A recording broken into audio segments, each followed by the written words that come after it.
নাজিৰাত আজি অসম দিৱসৰ দিনাই মুকলি হ'ল বৃহত্তৰ অসমীয়া জাতিৰ জনক চাওলুং চুকাফাৰ প্ৰতিমূৰ্তি। টাই আহোমৰ বনফি পূজাৰে পূজা শুভাৰম্ভ কৰা নাজিৰাত স্বৰ্গদেউ চাওলুং চুকাফাৰ প্ৰতিমূৰ্তিৰ উন্মোচন কৰে অসম চৰকাৰী মন্ত্ৰী পীযুষ হাজৰিকাই। মেগালিথিক কালৰ পৰাই আজিৰ মেগা পিক্সেলৰ সময়লৈকে সৰ্বকালৰ সৰ্বশ্ৰেষ্ঠ অসমীয়া বৰ অসমৰ স্ৰষ্টা আৰু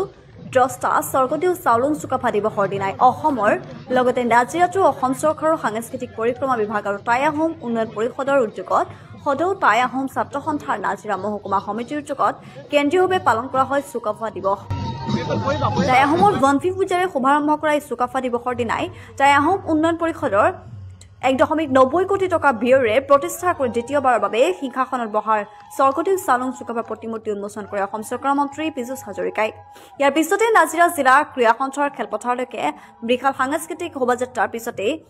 টাই লোক সংগীত আৰু অসমৰ জাতীয় সংগীত পৰিৱেশনৰে মুকলি সভা অনুষ্ঠিত হয়। সভাত অসম চৰকাৰৰ সাংস্কৃতিক পৰিক্ৰমা বিভাগৰ মন্ত্ৰী বিমল বৰা, কেবিনেট মন্ত্ৰীদ্বয় পীযুষ হাজৰিকা, যোগেন মোহন, বিধায়ক ক্ৰমে সুশান্ত বৰগোহাঁই, ধৰ্মেশ্বৰ কোঁৱৰ, আমগুৰি সমষ্টিৰ বিধায়ক প্ৰদীপ হাজৰিকা, সাংস্কৃতিক পৰিক্ৰমা বিভাগৰ সঞ্চালক ৰাহুল চন্দ্ৰ দাস, টাই আহোম উন্নয়ন পৰিষদৰ অধ্যক্ষ ময়ূৰ বৰগোহাঁইকে ধৰি ভালেকেইজন বিশিষ্ট ব্যক্তি উপস্থিত থাকে। সভাত নিৰ্দিষ্ট বক্তা হিচাপে বক্তব্য দাঙি ধৰে অৱসৰী অধ্যক্ষ ডক্টৰ বন্ত্ৰীৰাণী গগৈয়ে।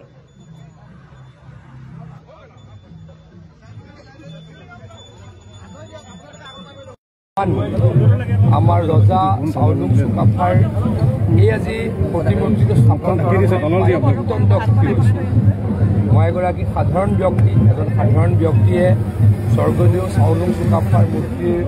উন্মোচন কৰিছোঁ ৰাইজৰ কাৰণে উৎসৰ্গা কৰিবলৈ পাই অত্যন্ত গৌৰৱান্বিত অনুভৱ কৰিছোঁ, অত্যন্ত সুখী হৈছোঁ আৰু আশীৰ্বাদ বুলি মই আমাৰ টাই আহোম ডেভেলপমেণ্ট কাউন্সিলৰ সভাপতি ময়ূৰ বৰগোহাঁই ডাঙৰীয়াই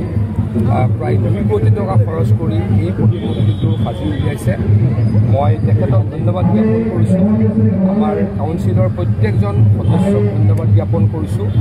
মই আকৌ কৈছোঁ, মহান ৰজা চাওলুং চুকাফাৰ আমি সন্মান সকলোৱে বৃদ্ধি কৰিবলৈ প্ৰয়াস কৰিব লাগিব। 1228 খ্ৰীষ্টাব্দত আহি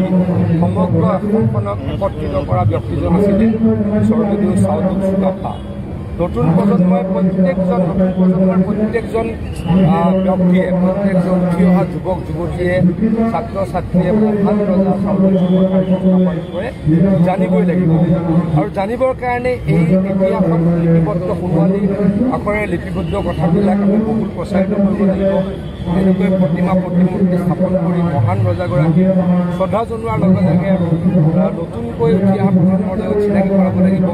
এই কাম আমি প্ৰত্যেকজন অসমীয়াই কৰিব লাগিব বুলি মই ভাবোঁ। গতিকে মই সকলোকে আহ্বান জনাইছোঁ, আমাৰ উঠি অহা প্ৰজন্মক যি নতুনকৈ পৃথিৱীলৈ আহিছে,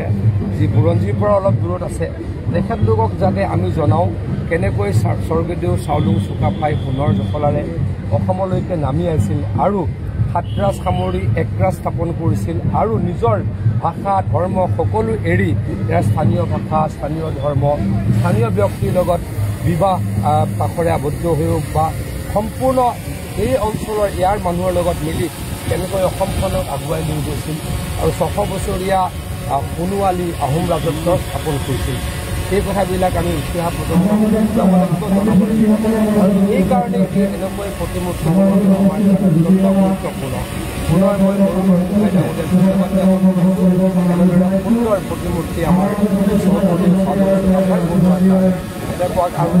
আৰু কৰক। মই সকলোকে স্বৰ্গদেউ চাওলুং চুকাফাক স্মৰণ কৰি সমগ্ৰ ৰাজ্যবাসীয়ে এই মহান পুৰুষজনাক আজি স্মৰণ কৰিছে। অসম চৰকাৰে সাংস্কৃতিক পৰিক্ৰমা বিভাগে আজি নাজিৰাত এই অনুষ্ঠানটি আমি চৰকাৰীভাৱে উদযাপন কৰিছোঁ।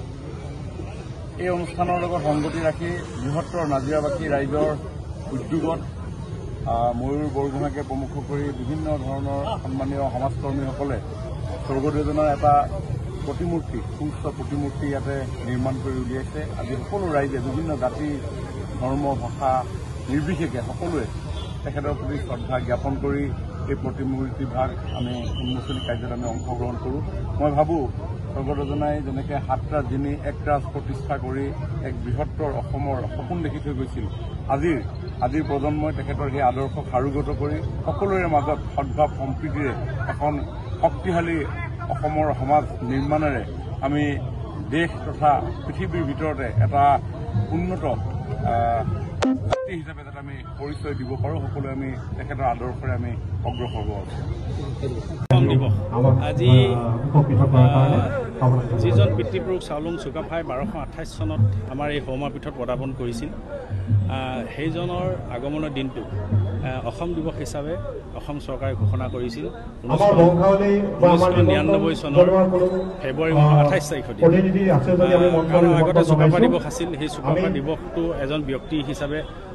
পতা হৈছিল কিন্তু পৰৱৰ্তী সময়ত যেতিয়া অসম দিৱস হ'ল সেই দিনটোতে আমাৰ অসম যে প্ৰতিষ্ঠা হৈছিল সেই দিনটোৰ পৰাই যে অসম নামৰ উৎপত্তি হৈছিল এই কথাখিনি প্ৰতিপন্ন হ'ল আৰু সেইজন পিতৃপুৰুষৰ আজি যি প্ৰতিমূৰ্তি আজি আমাৰ এই নাজিয়া এই মাজমজিয়াত আমাৰ ময়ূৰ গোহাঁই উদ্যোগত এই প্ৰতিমূৰ্তিটো আজি শুভ উদ্বোধন হ'ব আমাৰ অসম চৰকাৰৰ মাননীয় মন্ত্ৰী পীযুষ হাজৰিকা ডাঙৰীয়াই আজি শুভ উদ্বোধন কৰিব গতিকে আজি আমাৰ অসমীয়া জাতিটো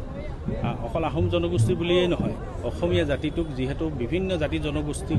সামৰি যে এটা বৃহৎ অসমীয়া জাতি গঠন কৰিছিল 1253 চনত চাওলুং চুকাফাই এই চৰাইদেউত স্থায়ী ৰাজধানী পাতি গতিকে আজি সেই চাওলুং চুকাফাই গঠন কৰা বা গঢ় দিয়া এই অসমীয়া জাতিটো যুগ যুগান্তলৈ যে জীয়াই থাকিব আৰু সেই চাওলুং চুকাফাৰ আজি দিৱসত বা আজি অসম দিৱসত আজি যিহেতু সকলোৱে মনত ৰাখিব লাগিব যে এটা ঐতিহাসিক কিছু দুটা সিদ্ধান্ত ল'লে আমাৰ অসম চৰকাৰৰ মুখ্যমন্ত্ৰী মহোদয়ৰ নেতৃত্বত আজি মাননীয় মুখ্যমন্ত্ৰী মহোদয় প্ৰথম বিশ্ব ঐতিহ্য ক্ষেত্ৰৰ কাৰণে যিখিনি কৰিলে বিশ্ব ঐতিহ্য ক্ষেত্ৰ হ'বৰ কাৰণে সেইখিনি আমি সফল হ'লোঁ যিহেতু সেইসকল পিতৃপুৰুষৰ সমাধিস্থলী বিশ্ব দৰবাৰত আজি জিলিকি থাকিব যিহেতু ইউনেস্কোৰ বুকুত আজি লিপিবদ্ধ হ'ল ইউনেস্কোৰ লিপিবদ্ধ হ'ল গতিকে আজি আমাৰ সেই বিশ্ব ঐতিহ্য ক্ষেত্ৰ হিচাপে এই পিতৃপুৰুষসকলৰ সমাধিস্থলী জিলিকি থাকিব পৰৱৰ্তী সময়ত যোৱা মাহৰ আমাৰ এই নৱেম্বৰ মাহৰ 29 তাৰিখৰ দিনাখন যি এটা ঐতিহাসিক সিদ্ধান্ত আমাৰ সদনত পাছ হ'ল এখন বিল গৃহীত হ'ল মাননীয় মুখ্যমন্ত্ৰীৰ নেতৃত্বত যিহেতু সেই বিলখন হৈছে আমাৰ চাওলুং চুকাফা ইউনিভাৰ্চিটিৰ ওপৰত চাওলুং চুকাফা ইউনিভাৰ্চিটি যে এখন হ'ব এইটো প্ৰায় নিশ্চিত হ'ল গতিকে মাননীয় মুখ্যমন্ত্ৰী মহোদয় যে এই যি ঐতিহাসিক সিদ্ধান্ত দুটা ল'লে এই সিদ্ধান্ত দুটাই সমগ্ৰ অসমীয়া জাতিটো সমগ্ৰ অসমখনক বিশ্বৰ দৰবাৰত যুগ যুগান্তলৈ হাজাৰ বছৰ পাছলৈ জিলিকাই ৰাখিবৰ কাৰণে যি চেষ্টা হাতত লৈছিল এইখিনি আমি সফল হ'লোঁ